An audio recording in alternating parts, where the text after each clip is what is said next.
All right, now get yourselves a cup of coffee. Let's sit down and let's have a small discussion, particularly in the comments section. Guys, what we're going to be doing today is taking a look at who the internet has put forward as some of the suspects in this Idaho 4 murder case. I'm thejbgunner. This is Crime Time with thejbgunner. Let's talk about some of these suspects. Let's eliminate some people, and let's come up with the best possible solution to this. Let's do it. Bring it back.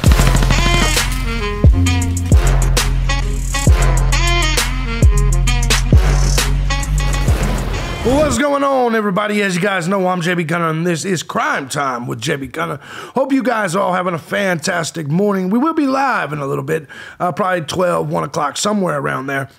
Before we get started with this, I want to say first and foremost, thank you to everybody that supports the channel, regardless of the method you choose, whether it's Cash App, Patreon, Venmo, PayPal. I couldn't do this each and every day as often as I do if it wasn't for you. So big shout out to the Gun Squad, and we've even got some new Gun Squad members, as many of you from the true crime community have joined up and supported the channel. I want to say thank you. And if anybody else finds value in my content and you want to support the channel, feel free to hit the links down below. We all know YouTube don't pay shit, so your guys' support is always appreciated. All right, when it comes down to this, let's go ahead and get into this. By the way, I got a new Twitter. I do got a new Twitter. I will put it down in the bottom. We'll go ahead and get to that a little bit later. All right, guys, in this video, what I want to do is break down this list that I've created. And it's basically a consensus list of who the potential suspects in this killing is. For you guys that don't know what happened, 4 college kids in Idaho, in Moscow, Idaho, were brutally slaughtered in the middle of the night, particularly around 3 to 4 a.m. This case is a month in, still has not been solved. I've made several videos on it, which you can find a playlist. Probably at the end of this video, it'll be the entirety of my playlist from the beginning till now. You guys can check it out. All right, so within this case, let's just call it what it is. It's blew up nationwide. Everybody's talking about it. Everybody wants to know who the killer is. And what we're going to do here is we're going to give you a list of 8 suspects. We're going to start at what I believe is the least likely suspect, and we're going to go to the most likely suspect. I'll give you a brief summary of each person, and you guys let me know in the comments section what you think, who you think the person is, give me your list 1 through 8. Who's top suspect? Who's the least likely suspect? Now, some of these suspects you may agree with, some of you may not. These are not necessarily my opinions. Well, my ranking list is. But the suspects themselves could be people that's been mentioned on the internet, on Twitter, on Reddit, on whatever, including like Kaylee's dad. He's last on my list. I guess we'll just... a spoiler, he will be last on my list because I think it's actually pretty ridiculous you guys even say that. All right, before we get into this list, I want to say, look, there's a lot of misinformation out there. We all know the YouTuber Joseph Morris is a complete sack of shit. This motherfucker faked audio, but let me explain something to you. I find it really funny how you guys go after Joseph, which you should. He's a scumbag, he's a liar, he's a fraud. But yet, you're okay with, like, the psychics and the spirit boxes. Let me make something clear to you. The psychics and the spirit boxes is just as much of a fraud as Joseph Morris. Make no mistake about it. If you really think the spirit box shit is real, motherfucker, you need some help. I'm not joking. And listen, I'm not knocking all spiritual people, religious people, God-fearing people. I'm talking about if you really believe. I'm going to give you an example. Remember the Quentin Simon case? These motherfuckers were talking to 20-month-old Quentin Simon through a spirit box. Come on, man. And let me ask you a question. Have any of these psychics and have any of these spirit boxers ever been right, ever, at all?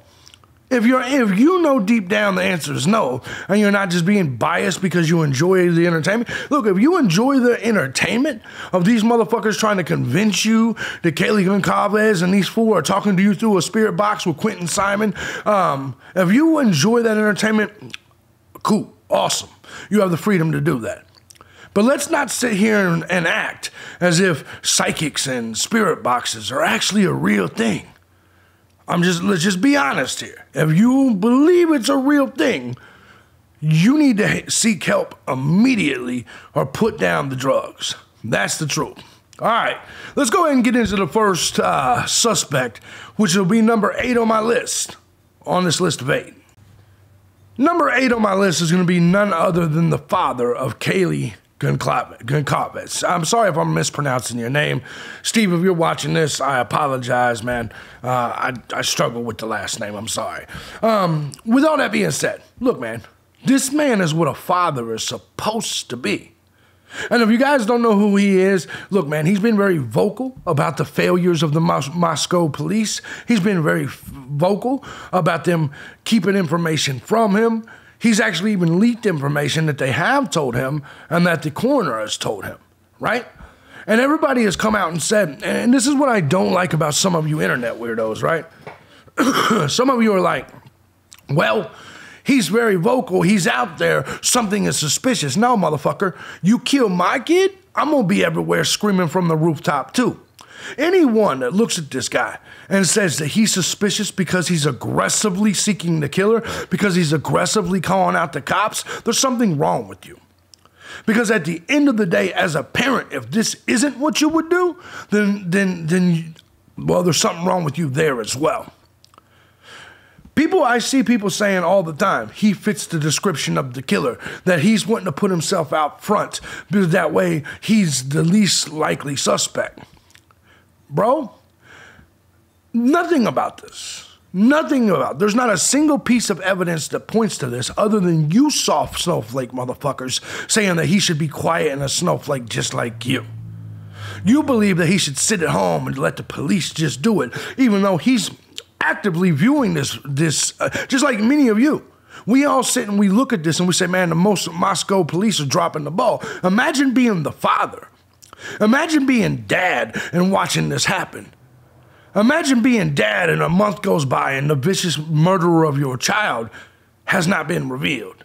Imagine being the dad and even though the family is supporting people like Jack D and things like this, you got to look at people with the side eye and say, did this motherfucker kill my daughter? Just imagine this. I understand many of you are meek and whiny and snowflakes, but do not hate on this man because he's not you.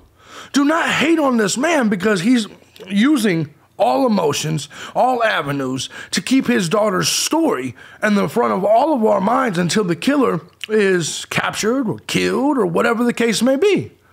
This is a man right here that I guarantee you, in a private setting, if he was to find out who the killer is, he would off him himself. And I gotta respect that. I don't envy this man in any way. He is dealing with pain you and I will never fucking deal with. And that's the truth.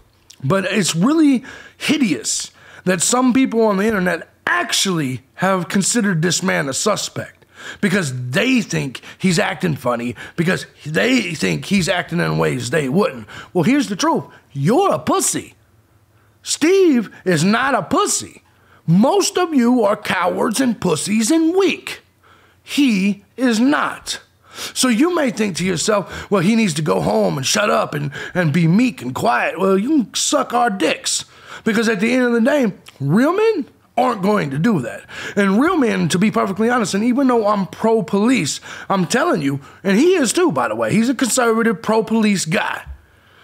But at the end of the day, if you see the police making errors, and we all recognize police can make errors. If you don't know this, by the way, if you have too high of an IQ, you can't be a cop. That's the truth. It's actually, I've done this story on my news site. Listen, it's a fact. If you have too high of an IQ, they will not allow you in the police force. But I want you to see that. I just want you to understand when it comes to this, man, pro-police or not, he sees them fumbling the ball. He sees these people fucking up, and make no mistake about it. They went and grabbed footage from businesses in the area 9 and 10 days later. In fact, there's footage that just came from a liquor store that's a month later. Understand what I'm telling you. He's right when he calls out these police. He has information that you and I don't have, and he's begun to leak it. And he said, man, fuck these police. If they're not going to tell you, I'm going to tell you because we got to get to the bottom of it. I got to respect that, man. And I think it's weird that some of you people are somehow mad at him or suspecting him because he's not quiet and meek. So without a shadow of a doubt, he's number 8 on this list, the last of the possible suspects. Number 7 on my list is the neighbors. We're talking about this Jeremy dude, and then we're talking about this bum, this lying sack of shit, Imam or Enon or whatever his name is. In fact, on the live stream today, we're going to be reviewing his interview that he had with a former FBI detective, I believe. Anyways, because I haven't watched it yet, I'm going to watch it live with you guys. But in case you don't know, this is the guy right here that made the initial Facebook post 15 hours after the murder, saying he heard no screams, no this, no that. But all of a sudden this week, he's reappeared and said, yeah, there was screams. I heard it. I just didn't report it. He's a fucking lying bum. And then he went back and he edited the old Facebook messages. We'll talk about it a little bit, but you guys remember what I'm talking about. And then this is Jeremy, the awkward weirdo that just, he just wanted to be on news a lot. And unfortunately, he paid the price because a lot of you went after him. Let's just be honest. He's just an awkward little weirdo. And he's not necessarily, like, I don't see killer in him, right?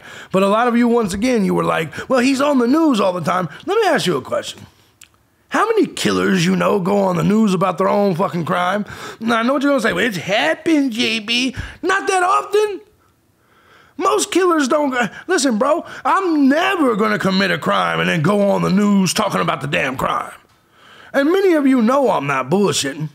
Most of you keep a lot of, let me tell you what people keep to themselves. Infidelities, whoreness, and crimes.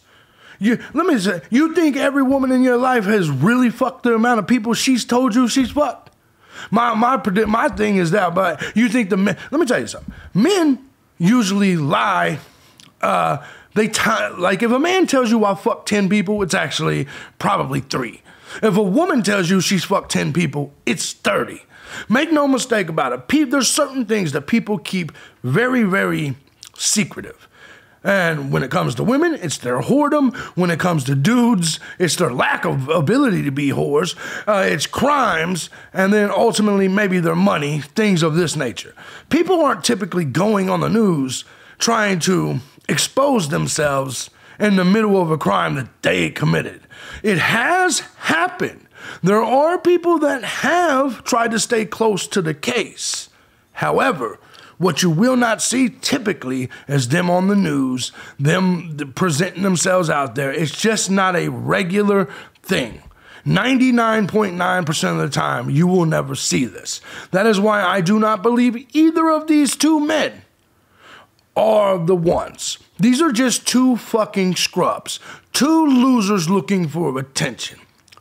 The one's a broke cook, and the other one, well, he's a college kid.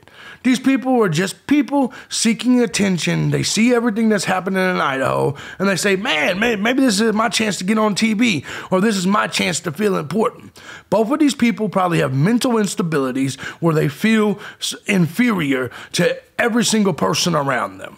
That's just the truth. They have no confidence. They're beta males. They're bitches. It's that simple. And you guys take the fact that they're awkward, weird, beta male, attention-grabbing bitches, and you say, they're the killers. No, these are weak people. These are weak people that are just taking advantage of this so they, at some point, feel worth something in their fucking miserable lives. That's the truth. But they're not killers. That's reality. Next on the list, we're going to be talking about the roommates themselves. The 2 ladies here that survived. I believe one's name is Bethany and the other one's shit. The name slipped my mind.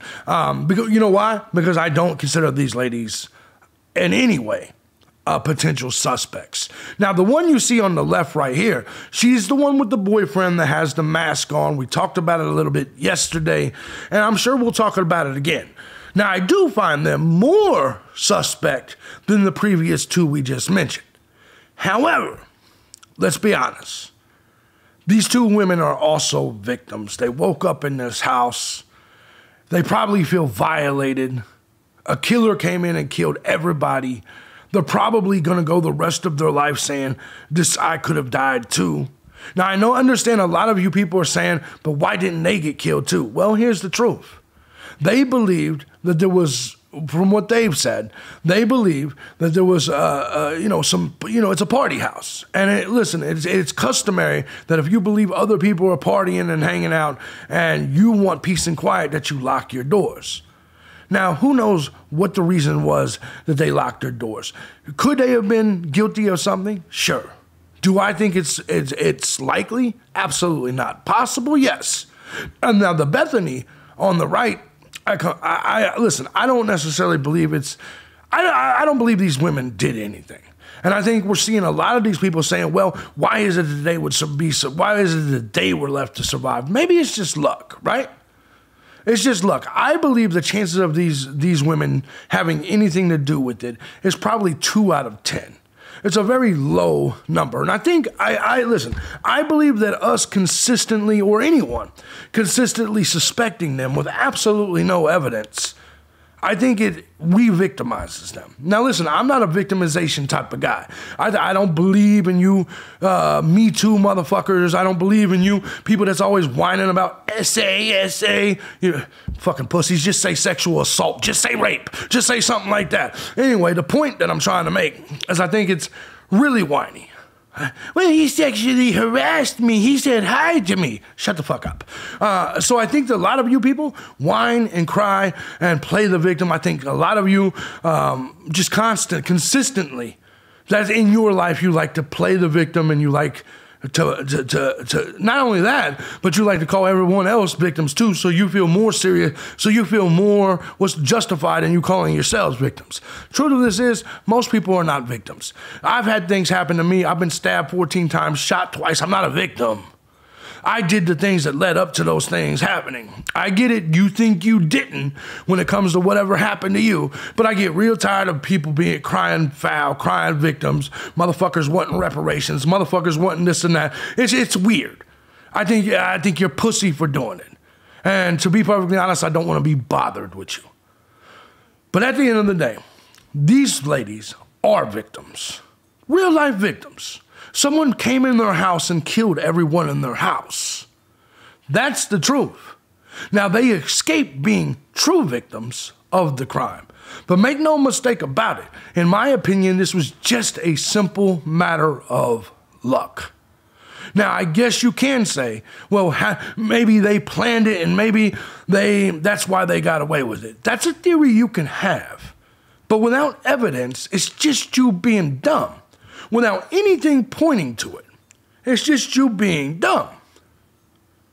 It's just you wanting to pin this on someone when there's clearly a lot better choices of suspects than these two. And listen, I hate to say this, and it's not that I don't think women can do deceitful and deadly shit. But man, this is a situation where 4 people were slaughtered and murdered with a knife. The last people I'm looking at is some broads. And I think most of you know I'm telling the truth. Most broads don't have the strength to do this. Yes, they got pussy, and pussy can make men do it. But I just don't see any evidence that these surviving ladies were guilty of anything like that. If you guys disagree, let me know in the comment section. But I just don't see it. Let's move on to the next one. Now, this guy all the way on the right, that is a man, that's one of the Jacks. His name is Jack K. Now, what makes him a suspect, okay? The Venmo. The Venmo, let me make this clear. If you don't know, Ethan had Venmo'd Jack K. Hold on, was it Ethan Venmo, Jack K? Anyway, in the middle of Jack K, online sleuths went through Jack K's Venmo. They found a woman by the name, I believe, of Holly or Molly. Molly, I believe her name was. Anyway, she Venmo'd Ethan.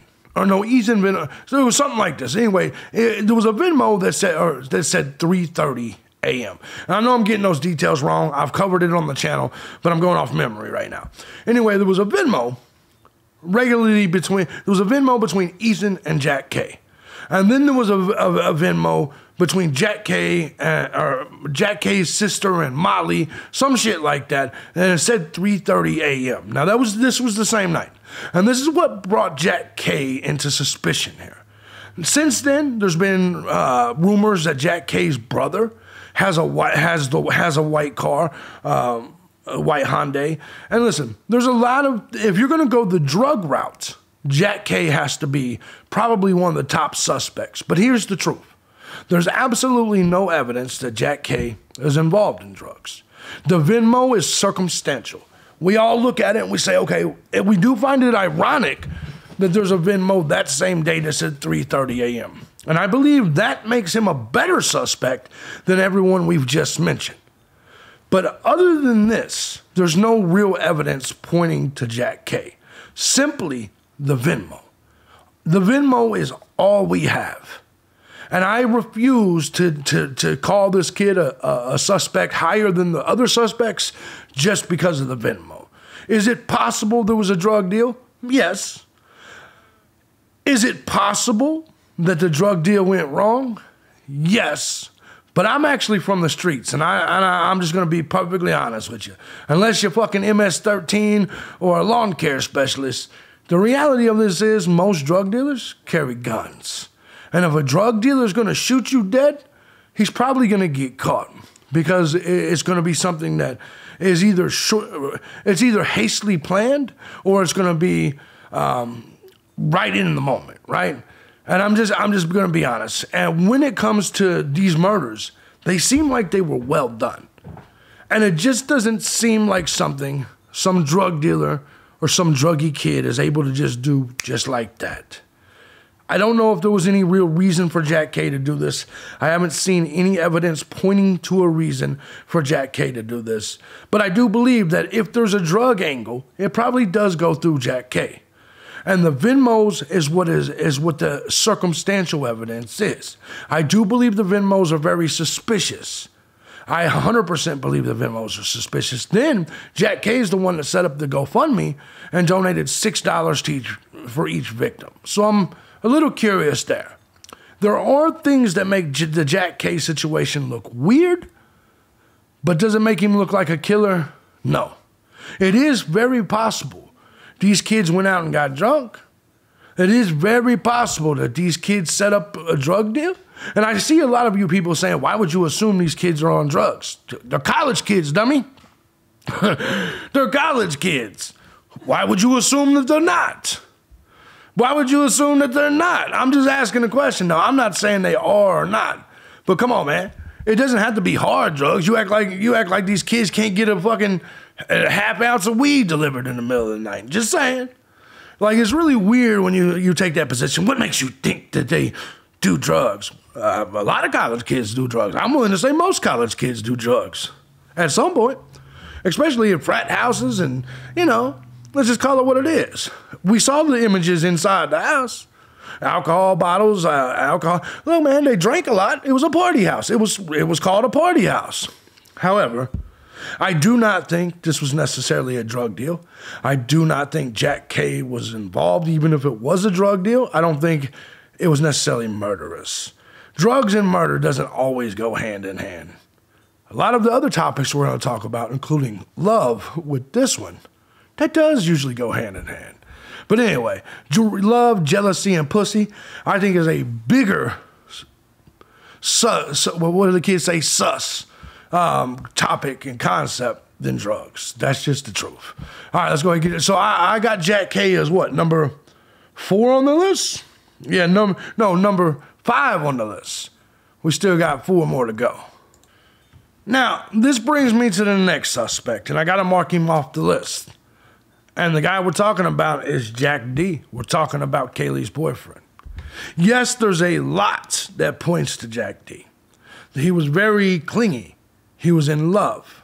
It's very suspicious because she broke up with him. There was a break that she wanted to take. And we all know what that means in the world of dating. When a woman says, I want to take a break, it means she wants some other dick. Let's just call it what it is. And you guys may not like the vulgarity of that comment, but it's true. When a woman says, well, I want to break, she means, I just want to be able to still date and fuck other people. That's really what it means.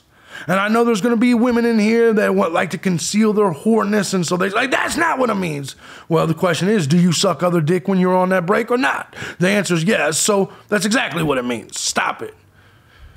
When it comes to this, I will say Jack D was very obsessive, very creepy. I find it insane.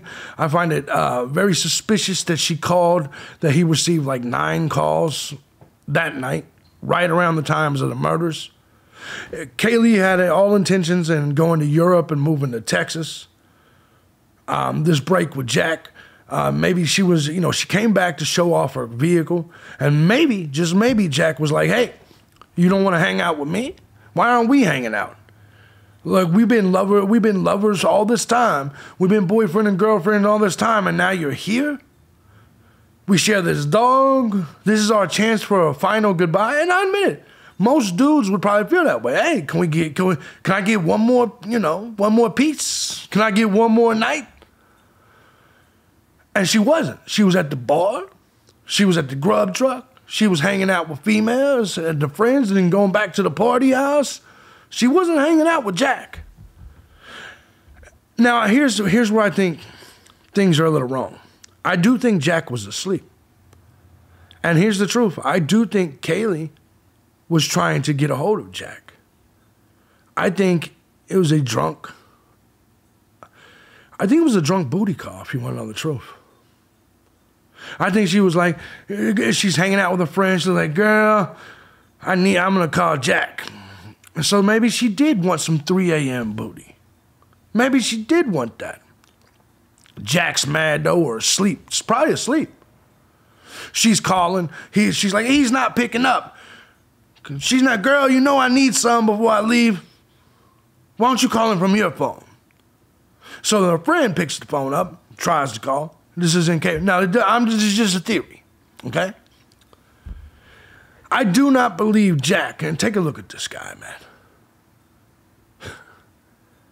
This guy doesn't have the strength to kill 4 people in Call of Duty.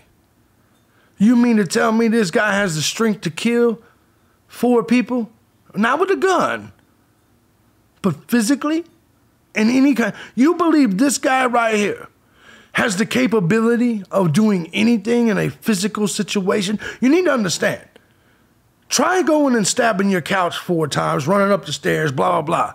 Bro, you know the stamina and strength it takes to kill 4 people with a fucking knife? Think about that for just 1 second. How much strength does that actually take? When it comes to Jack, I'm not buying the Jack thing. I do believe he has good motive, and that motive is he's losing the love of his life. And yes, I do think men will kill over pussy just like I think women will kill over the dick that they love. Jack was clearly in love with her. We've looked at his messages. We've seen his his responses on his Instagram. Kaylee is clearly moving on past Jack. Now, one of the things that makes Jack look a little bit suspicious is that the dog, somebody put the dog in the fucking unused room, if all reports are correct. And when it comes to Jack, the oddities with the dog makes Jack look a little guilty. The simping and the, overall cuckness of the way he drools and fantasizes, and just chases her.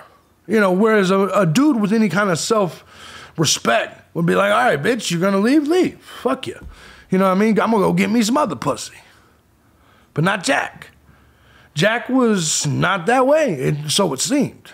Jack was really into her, in love, whatever the kid's situation may be. Maybe it's a case of if I can't have you, nobody else can. But I'm just not buying it with this guy. This guy's little. He's frail. He can't bust a fucking egg to make an omelet. Let's call it what it is, man. And you think this guy brutally murdered 4 people? I could be wrong, but I'm not buying this. If it was with a gun, I would buy it. But he's not, he's little, man. You little people, I know this offends you when I say this, but bro, I ain't afraid of motherfuckers under 6 foot tall, weighing under 200 pounds. I'm sorry. I know that. I know it's gonna make all the little Mighty Mouses that's watching this video mad. You don't know what we can do, JB. Yes, I do. Yes, I do. Yes, I do. Stop it, little fella. You know what I'm saying? They always get so mad, especially the ones under 6 feet tall. They get so fucking triggered that I find their tininess laughable, right? And it makes they got the Napoleon complex. They're little fellas, and they really want to show us bigger folk what they can do. Yeah, I bet. Anyway, I don't think he did it. I know some of you guys do. I gotta mark him off my list. I gotta mark Jack D off my list. He's got his motive is he's got a good motive if he wants it. Come on, man. He's like adorable. That's not a killer. That's not a killer. Sorry. I'm from the south side of Chicago. I've seen killers. This is not one of them. I could be wrong, though. I could be wrong. Ted Bundy didn't look like a killer. Speaking of Ted Bundy, let's move on to my next theory. The next theory has to be serial killer, right? I've said since the beginning, this case reminds me a lot of the Gainesville Ripper murders. If you don't know who that is, it's Danny Rolling. A lot of you guys say Ted Bundy. I'm going with, listen, 5 sorority people killed by, listen, I'm going with Danny Rolling. I'm not saying he's the suspect, obviously. I'm saying a serial killing matches what the Gainesville Ripper did. However, do I think a serial killer did this? I think it's better odds than Jack the boyfriend. I do think it's very possible because of how professional the hit seems. It does seem like someone that's killed before does this, and let me explain to you what I mean. Nobody just wakes up one day and is like, I think I'll kill 4 people today. Even in a heat of the moment situation, once again, we go back to the strength and stamina that it takes to kill 4 people. 4 young, strong college kids, right? It takes a lot of strength and stamina. The one thing that leads credence to the serial killer theory is that it seemed to be done pretty much without a hitch. They got the FBI, state police, local police on this case, and there is no arrest yet. There is no murder weapon yet. There is no nothing yet that we know of. This kill seems not like the perfect kill, right? But this is the type of kill that you would see done by a serial killer. Now, let me rephrase. Actually, serial killers don't usually kill groups. Serial killers usually take the easy way, kill one person, have a cooling off period, and then go kill another solo person. So I gotta say this. Most people that are serial killers do not kill groups of people. However, because they did kill the entire group of people, I'm a little... And seamlessly, it seemed to have gotten away with it. It just seems like someone that's killed before. Now, this also adds credence to the drug thing, because you could say cartel or whatever, mob is some sort of gang shit. But I believe that this, who's this on my list? This is number 3 on my list. Number 3 on my list is serial killer. Let me know in the comment section what you think. I just think the way that the person had to have prepared, it doesn't seem like there's DNA left around, right? At least we haven't heard of any DNA being left. The dude came in, he was quieted enough to kill 4 people without waking up everybody in the house. Let's be real here. My boy Upgrade, that's one of my top sponsors and best friends on the channel, he says that he thinks it's a serial killer. He calls it the Idaho Ripper, the Moscow Ripper.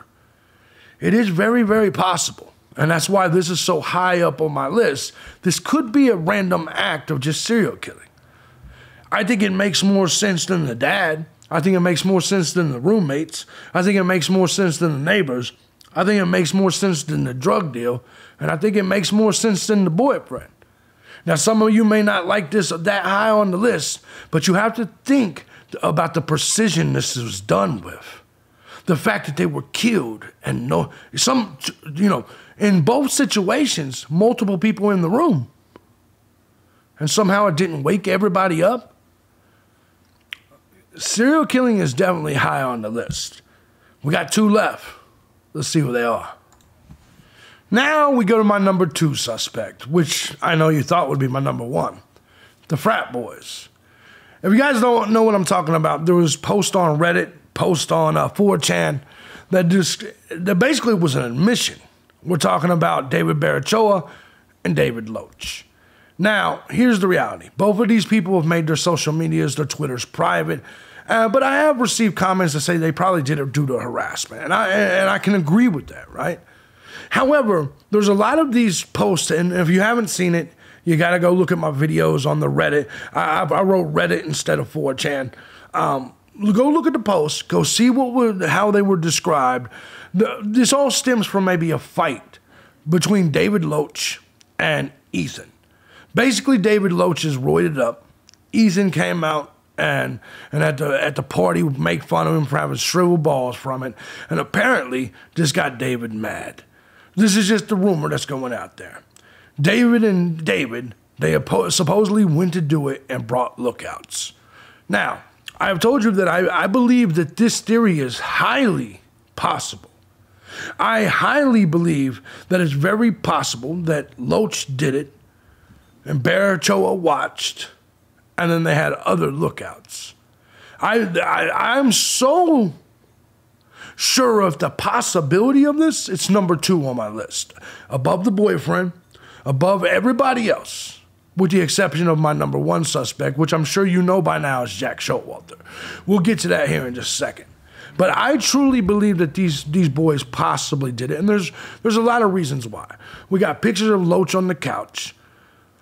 There's been stories from multiple different users who were there that night at the Sigma, whatever, the frat party, that explain this story between Loach and Ethan. Now, does that necessarily mean Loach is going to go kill them? Here's the thing. A lot of people wondered why Ethan and Zayna was killed in this, if the target was Maddie or Kaylee.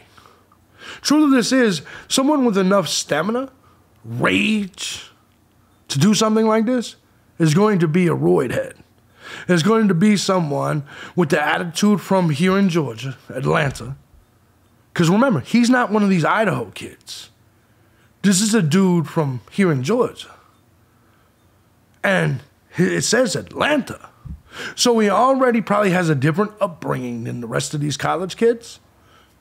He's roided up. He's angry. He already got in a fight. He has the stamina, and he's a wrestler. And he's a wrestler at the school. The stamina, the strength, the motive, the anger. Come to find out that they call Kaylee titties. Kaylee could have just been an innocent bystander. They hated Maddie. They hated Zena. Well, one of these guys wanted Zena, but they had already gotten into it. They hated Ethan. And Ethan was probably being a smart-ass, funny little fella. This is why I tell some of you people to watch your fucking mouths. If you can't fight, watch your mouths. Because somebody, like David Loach, might come get you. Sorry, but it's the truth. Maybe Ethan was running his mouth and Loach made him pay for it. I'm not saying it was the right thing to do, but I'm saying it all makes sense. Little Ethan, running his mouth, big steroided up Loach is like, I'm gonna make this motherfucker pay. Very possible. If you guys that haven't seen the whole story on this, I got 2 videos on it. They have deleted their social media, but in my opinion, it's possibly because they're being harassed. I do. And videos like this, does it help or hurt it? I don't know. But I believe it's very possible. I believe it's very possible that these individuals had something to do with it. Because you know why? This was never going to stay secret long. And if you do something in a group, and you do something, and listen, it's very possible that they did exactly what young, dumb college kids did. Talked about it. And now it's all over Reddit. Because in my opinion, if a college kid did this, that's exactly how this is going to happen. They're going to talk about it. They're going to tell on each other. They're going to tell on themselves. Unless it was someone that did it solo, that has a family with money, that can lawyer them up. Who am I talking about? My number 1 suspect. Let's do it. By the way, I just want to add to this. I definitely think it's possible these 2 did it. Like, remember, they're number 2 on my list for a reason. If you guys, I'm curious what you guys think about this. Remember the kids in the field? Were they looking out? It said in the post that it took 19 minutes to do it. The car was spotted at the gas station camera at 3:45. The scream was heard potentially on the body cam video at 3:12. If it took 19 minutes to do it, 4 minutes to drive to the gas station, and maybe when they got out the car, they saw the flashlights of the cops in the field talking to the kids or whatever, and so they decided to take their time to walk kind of hide to get to their car. They can't just speed out with the cops around, right? I think it's very possible these boys had something to do with it. But like I said, they're not my number one suspect. Number one suspect is someone who I think has revenue, money, so parents that are obviously doctors that can get him a lawyer, and maybe even get him out of the country to Africa. Let's go to my number one suspect. Number one suspect has to be hoodie guy, Jack Showalter. We've talked about this. I got a whole video on it. In fact, I think it's looking pretty good with like 20,000 views. If you haven't checked it out, go check it out. Jack Showalter is the hoodie guy. Jack Showalter was stalking these women. He never ordered any food. When they left, he seemed genuinely irritated that they left the grub truck. He immediately after they left went running out to his car or wherever he was going. It seemed to me that Jack Showalter you got to understand, Jack Showalter had been kicked out of the fraternity. He'd been kicked out of the corner bar where they all was out there drinking that night for being weird with girls, or at least so the rumor says. Jack Showalter here at the grub truck is continuing being weird. He's standing around. He's looking at them. And it's really funny because so many of you guys said, well, Jack Showalter gave Kaylee or gave Maddie his coat. No, he's wearing his coat. You know what I mean? And his hoodie. The gray hoodie is underneath the fucking coat. In this video at the grub truck, you see Jack Showalter see the camera. He immediately turns his hat frontwards and puts his hoodie up. In the beginning, he didn't have that. He just had his hat on backwards, like in all of his Facebook photos and things like this. Jack Showalter has a long history of being able to hunting, which I'm not saying is a problem. But he carries those type of knives, and he's got photos of him skinning the fuck out of animals. Oddly enough, just a little bit before this, a month before this, there was a dog in the neighborhood skinned. Jack Showalter lives right across, right in the apartments right next to these broads. Jack Showalter, when they left, he high-footed it in the same direction.